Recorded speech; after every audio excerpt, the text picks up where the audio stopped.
Siyata Dishmai with the help of Hashem. In Parashas Ki Seitzei, Parashas Ashavua, the weekly portion, Parashas Ki Seitzei, we have the Parasha of Ben Soreir uMoreh. I'm going to read the pasuk. Ki yeh leish Ben Soreir uMoreh, enenu shomea bekol aviv ubekol imo.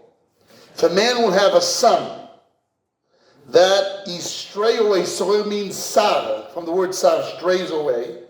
uMoreh is a kind of a teacher. He teaches himself his own path when not listening to the words of his father. Or, moreh comes from the word mamrim, rebellious. Einenu shomea bekol aviv ubekol imo, doesn't listen to the voice of his mother and his father.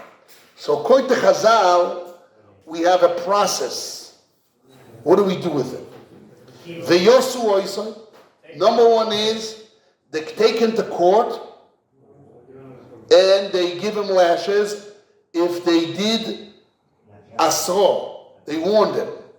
They take the boy and they warn the person and they give him lashes. And still he continues. So the first stage is they warn the guy, he doesn't listen, they came to court, and they testify what he did, and he doesn't want to change, they give him lashes, and he continues on. Then what happened? V'tofsu boy over v'imoy. His father and mother grab him, v'oitzi oisel ziknei iroi v'shamekom, they take him to the gates of his city, to the elders to court. They tell the elders of the court, this son doesn't listen. The whole city stone that child with stones, v'meis, and he dies. There's a machloikas Tanaim in Masechet Sanhedrin. Did Ben Soreir uMoreh ever happened? Or lo hoyo v'lo nivro never happened? It never happened. It never happened. And the only reason why the Torah wrote it, in order for us to learn from it and follow the teachings of it. Droish v'kabel schar. Learn it and get a reward. What learning we learn from Ben Soreir uMoreh? A weird case. A child eats, he steals from his parents. There's a whole mission. He has to steal from his parents money, and he has to buy meat and wine and minimum amount of meat, minimum amount of wine, and he cannot eat it in the house of the parents. He has to eat it outside. But if he steals from others and eats his father's house, doesn't work. He has to steal from his parents' money and eat it outside at a certain amount. There's a whole rules. And then what? They have to have a process. They have to take him to court and give him lashes, warn him, and he doesn't listen. He does it again, continues. So then the parents grab him. The tofsu boy over the imoy. They grab him. But if the parents don't want to grab him, then no. He's a good boy, he will straighten out, wait a while, till he has seichel. Because Chazal say Ben Soreir uMoreh has to be a son of Moreh, which means he cannot be an adult, he has to be a son. When a person is considered a son and not an adult, but he cannot be a child, because a child is not obligated death. So it's in between that you're not a child, but you're also not an adult, you're a son. It's only a specific period of 3 months between 13 years old when you have pubic hairs, two black hairs of pubic hairs, and until you become not a son, you become a man, until the hair grows around, which is only 3 months. It's only 3 months. It's very short time. So to have such a reality in such a short time, and to have this process, and the whole process is the beginning and end of those 3 months. If it starts before or starts in the middle and finishes after, it doesn't work. Start and finish on that time. And the parents have to decide that they want to take him. So the Maharsha explains there, Rab Shimon Bar Yochai says it never happened. The Maharsha in Sanhedrin explains because most parents would say, no. The mother at least. Say, no, he's a good child, he's straight out, don't worry for him. So they have mercy on him. So what the Torah teaches us? No. He deserves death. Mutav is better that he will die when he's not yet committing tremendous sin to the level of might kill people. Because if somebody needs money like a drug addict, crackhead, he needs money and you stop him, he starts stealing, and people stop him, what he's going to do? He's going to kill the person. So this person that he's so accustomed and in his desires, he has no boundaries. He steals from his parents' money and he eats meat and wine and this and that. What's going to be in the end? There's no boundaries. What happened with a child? No boundaries. In the end, somebody will stop him, will kill him. So this guy's going to be a killer in the end. It's better to kill him when he's zakah and not chayav. This is what a Torah teaches. You're obligated to take him. The parents are obligated to take him. They must take him. It's a mitzvah. No, it's not. There's their option. If they want, they can stay home. They want, they can stay home. They don't have to take him to court. But what is the teachings? The teaching is a big yesoid in chinuch. This is what we want to speak about. What does the Torah says you learn from this? Very important teachings. There's a famous story that Ben Ish brings down. That with this guy, a child, that he grew up and he was such a wild child. Every school threw him out, one school to the other, until no school wanted to accept him anymore. He was running on the streets, stealing, making trouble, smoking, raping, who knows what. And finally, the government, the king, grabbed him and he put a death sentence on him. And before they took him to hang him, he says, I want to speak to my mother. Okay. You have the whole city, they marching, taking him to the center of town to hang him. They have to have a stage, and they have a pole with a string hanging, and they take off the floor, or whatever it is, and he hangs, he dies, and there's a whole process, and they have drums and trumpets, and they carry him. He says, I want to speak to my mother. It's my last request before I die. Okay. The king says, okay. The king's there, the queen is there, the whole people of the town is there. They bring the mother there, and he's all tied up, his hands, his legs, and he says, I want to speak to my mother. So his mother comes close. He doesn't speak. I don't know. I think he moves his lips. So she comes even closer to hear exactly what he wants to say. And suddenly he opens his mouth and he bites the ears of his mother. And he rips her ears. And blood is gushing out. The king gets so angry. What the hell's going on? Your last request is you want to talk to your mother and you bite the ears of your mother? What's going on? And the child starts crying and screaming, Eva, it's all because of you. You always say, oh, he's a good child, let him go. You never gave me boundaries. And I came to what I did in my life because of you. Because you never gave me boundaries. And I don't want to kill me. You want to kill me because of you. It's a famous story of Ben Ish Chai. Very powerful. This is the lesson. The tough over, yeah, there's a way out. The parents will say, no, let him go, we'll straight out. But this child has no boundaries. He steals his parents' money. He buys meat and drink wine. And he goes in and has all those parties and no boundaries. What happens to such a child in the end? You will kill him. Children, and this is a big training for parents for children. Children need boundaries. If the parents don't give boundaries to children, and then those children will be killers. They can kill. So why does it have to be father? How? One second. How do you build boundaries? So the Mamshor explains. Two things. First of all, you need to have boundaries.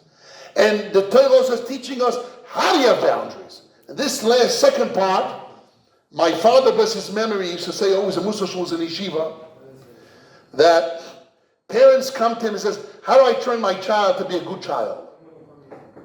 So he tells them, Ben Soreir, look at the Marashah. In Sanhedrin, Dafayin Beis Amud Aleph, Ayin Aleph Amud Aleph, there you will be revealed the secret, how you train your children. There's a very big secret. One of the reasons the Gemara says why Ben Soreir never happened, because the parents have to have the same voice, they have to have the same height, they have to look the same. So the Marashah says, what does it mean the same voice? Doesn't mean same voice. They have one opinion. If parents don't have one opinion, the child finds cracks in between them, and he does what he wants, and he has his own he has no boundaries.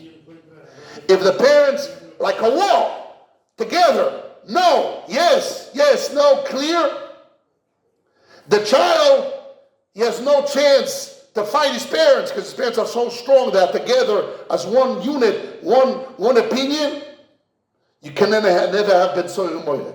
That's why never happened. Because in order to have Ben Soreir, you have to have the parents the same voice. And if you have parents the same voice, you never have a child Ben Soreir. No, but what happens if the parents say, if both the father and mother, they say, he's a wonderful kid, or he had wonderful years, he's a wonderful Okay? That's the second part. Why do you put him to death? Yes, but I'm talking about mitzad. That's what we said. There's two parts. There's two parts to it. No, if you say the same yes. I'm answering. I said there's two parts. Not only the same voice, they have to be also that they grab and bring him to court. The tough voice. But if they don't tough voice, you have the same voice, so then it'll be also Ben Soreir. Since he's such a terrible kid. Because the mother and father have mercy on him. Let me put the question. Yes. If mercy on your child is bad, yes. So if they have mercy on the child, you should kill him. If mercy is bad. Yeah, but it depends on the parents. It depends. The parent depends on the parents. Mercy is bad. The parents have one mercy. Kill him. Man, mercy is bad. Yeah, but the parent said we cannot kill him only if the parents understand it. If the parents understand where this will lead, then we kill him. If the parents don't understand it. About the parents. The Rashi says it's because of the child. He's going to go kill him. He's going to kill him. In the end, not now. So what? So the Torah gives advice to the parents. So according to Rav Shimon Bar Yochai, this advice is only conceptual advice.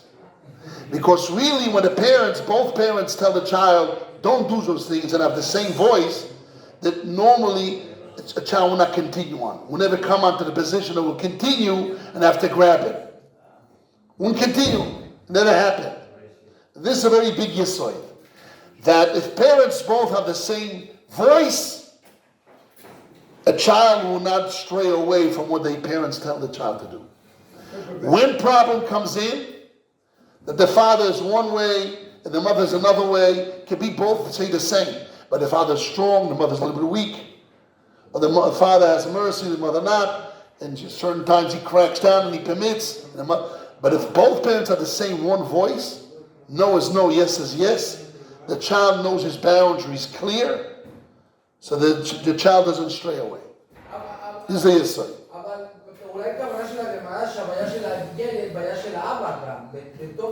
נכון, זה הכל נכון, אבל לא מבחינה רוחנית, מבחינת מציאותית, של training, not about spiritual way, talk about training way. This is a rule in training of children. If I want to teach parents how to train the children, before you get married or before you talk to your children, talk in a room and go and take a course and know exactly your ideas and then represent you together as one unit your ideas to your children. But if you're not together and you're going to represent your ideas to your children, so then the child will pick up, some children will pick up the crack, the difference between the parents, especially when the parents are divorced, or even not divorced. They don't have a straight life, and the mother's too strict, the father, whatever. They don't have the same ideas. Children break away, and they don't find the clear boundaries. And children need boundaries, and they don't find it by parents. They get lost, and that's when all trouble comes in. Some children know how to put themselves. They understand in life, and life teaches them to create boundaries for themselves. But you can have such children. A lot of the children, for example, the parents are divorced, or the parents would fight, so they don't have the same ideas. A lot of those children stray away. If you check in the kids that have troubles in life, you check in that the parents don't have the same voice. The parents have the same voice, you don't have troubled kids. And this is the teaching that Torah is teaching us. It's teaching us a lesson in chinuch. Ben Soreir never happened. But it's to teach us. To teach us how to train our children. To teach us, don't have false mercy. The mercy of your children, Chosech shifto soneh bno, Shlomo Melech says.